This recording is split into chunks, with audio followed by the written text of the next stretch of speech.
I'm going to do a real quick guide through the bill status and documents page. If you have to pick one page on the legislature's website to spend the rest of your life on, choose bill status and documents. So, there may be worse fates, I don't know. Here's the first thing. If you know your bill number, you can stick it in this little box right here. House Bill 123, just the bill's name as it was born. Never mind the House draft one, the Senate draft one, all of that business, just the basic bill number, the way your bill was named when it was born. Stick that in there. That will take you to a status sheet, which will tell you everything that has happened to that bill, who introduced it, what has happened to it, when the hearings were, who voted how on that measure. Really, really useful information. If you don't know your bill number, go to do a text search. If you're going to do that, I'd suggest, what the example we use in our workshops, harbors. We chose that word one of the years, 212 documents that had the word harbors. It's like, geez, you got nothing else to do. That's great. But maybe you only want to know about small boat harbors. So put on your little Sherlock Holmes hat and go through the material in a discerning fashion to get what you want. And just remember to call us if you get stuck. Let's see.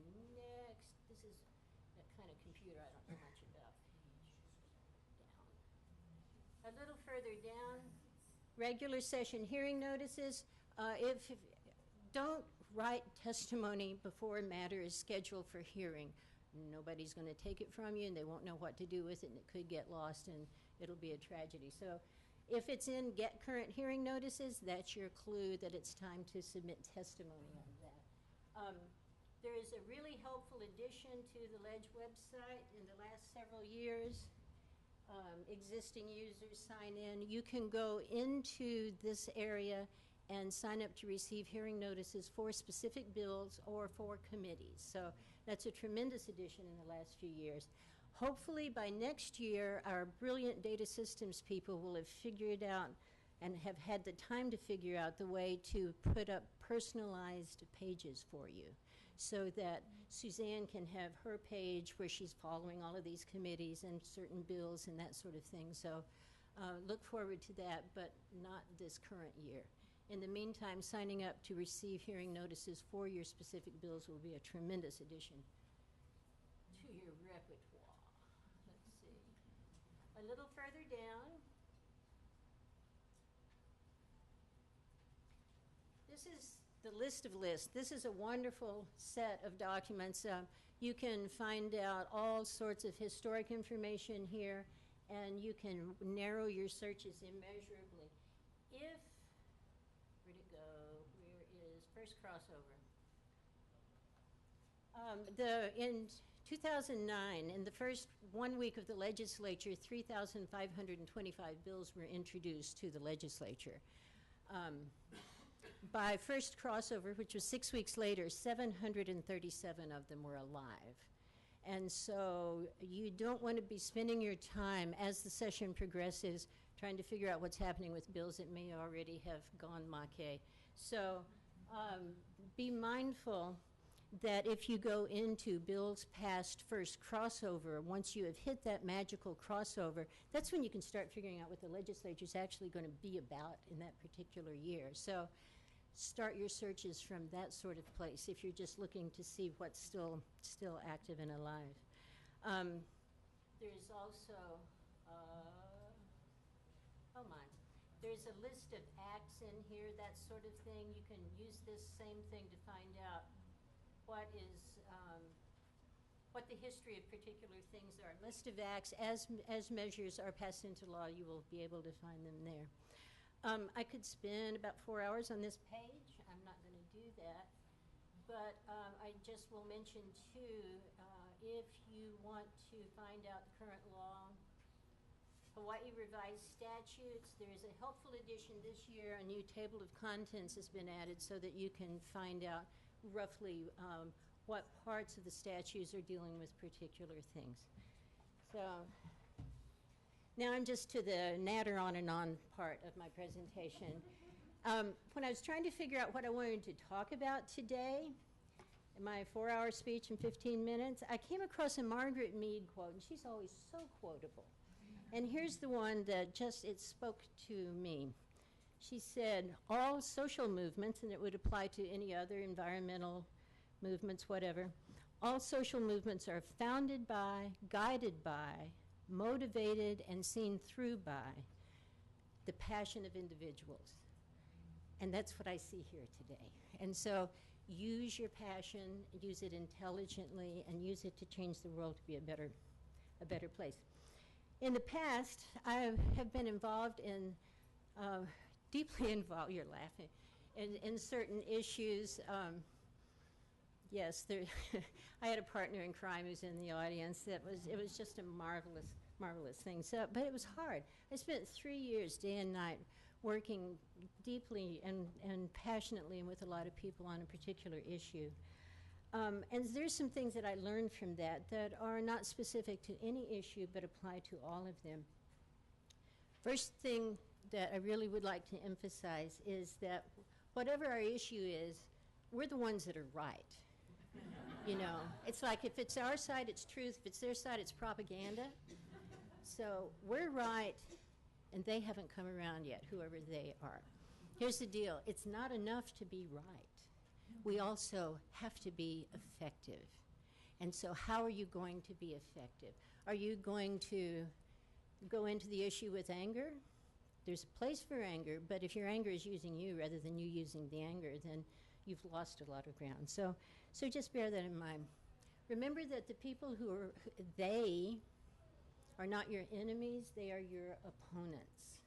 And once you look for common ground with your opponents, because the minute you find something that you share with them, you have begun to build a base for understanding that can grow both sides and bring you closer to agreement and to a common understanding. This is the beginnings of a solution to the problems that vex us all. When you're going to provide testimony in a hearing, make it interesting. If you sat in 10,000 hearings like a lot of us have, and the guy is up there, and it's just like, Jesus, guy, go take a nap. You know, take your nap before you get there. Make your presentation interesting to them. You want these vulnerable legislators, they're having to listen to you, and you want them to kind of lean forward to hear more of what you have to say. Tell them a story. Tell them a real reason why this is an issue that matters to you. And don't drone. So keep it to a page, short and to the point. The shorter your testimony, the more carefully it will be read. If you're going to wander off in your verbal remarks, be mindful of the fact that the legislators are going to wander off too. So stick to the point. If you're going to provide written information, make it accessible. You can go visit a legislator's office with a stack of documents, and you know that if they read all 10,000 pages, then they're going to completely understand your issue and do things right. Ain't going to happen. These folks have thousands and thousands of pages to read in a week. So if you can't resist, you got to give them something. So you have your little packet. You highlight the parts that are really relevant because the eyes are going to go to the yellow things on this page. If you need to put tabs on stuff, do that. You take stuff into a legislator's office, give them this stuff. I'll tell you what's going to happen. Staffer's going to say, thank you so much. And they're going to go through and go, oh, okay. And they're going to stick it in the file cabinet. But if that material is well presented and very accessible, they already know that you're not exaggerating, you're telling the truth, you're a good resource, and they're going to go, oh, he sent me such and so. They come out, and that's when that magic starts to happen because you've given them good material. Make sure it's written on 100% recycled paper. You know, there's some paper bark up in the mountains, and it takes ballpoint pen really well. And so, because I used to wrap my Christmas presents with that. So, it's going to take some time to get what you want out of the legislature. There's a wonderful longtime legislator here who spent 14 years getting a particular bill passed. So eat your Wheaties. You're going to need them. Here's the deal. You're all conservationists. This is correct, right? Remember to conserve your own internal resources. It's not just about saving the planet.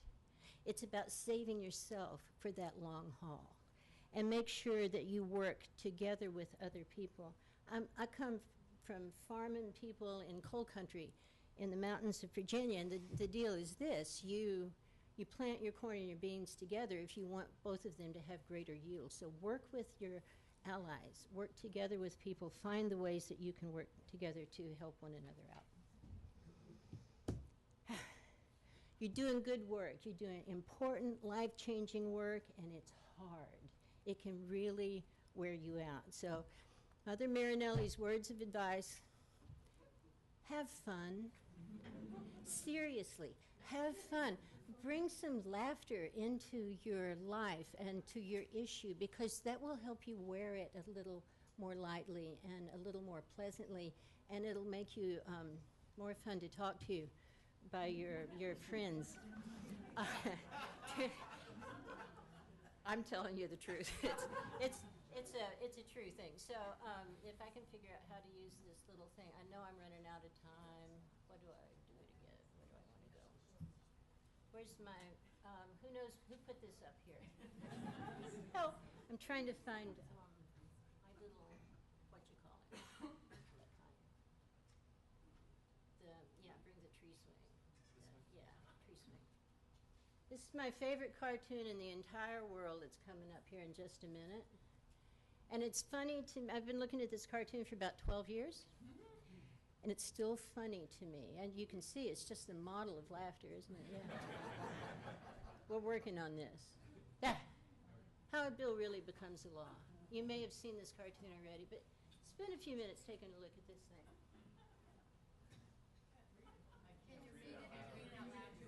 As introduced, as amended in committee, as amended on second reading, you'll notice that the seat of the tree swing is going to break your kid's face because it goes smack up against the trunk of the tree. As enacted, oh my goodness. As funded, if you ever sat on WHAM and finance, you shit. As implemented. This one, you don't see it down here, but it says, as reported by the media. And here is, as understood by the public. And here's what they really wanted. Simple little tree swing. I love this cartoon, and you can see why. It's the truth. And you can get copies of this up in my office if you want them. But here's what I just want to say this about this cartoon. There are a number of reasons why I bring it out here. One is to help you laugh. One is to remind you that there are at least 9 different ways of seeing the same issue. There are going to be at least 9. And so the people who see your issue differently from you, they're doing the best they can. Almost always, the people who are your opponents are really operating from as good a place as you are in their hearts. And so find a way to talk to them that will help both of your sides grow. It will make you both stronger for what you're doing. And I want to just, as reported by the media, if you've ever been the subject of a newspaper article, they got it wrong, they got something wrong, and that's because they're in as big a hurry as the rest of us are. So bear that in mind, and remember that we're reporting to one another all the time as well, and report to the legislators, to everybody, truthfully, simply, without exaggeration. Make sure your commentary encompasses the whole problem and not just your perception, and that will help you build a whole and organic solution. The last thing, almost the last thing I want to say is, hold fast to your principles while opening your mind. Hear what they have to say. Be strong in what you believe, and you can find a way across the divide. I just want to say I applaud the work you're all doing. I just honor you. It's an incredible challenge you have, and for inviting me out, I really thank you, and I especially thank you for getting me out of housework this morning.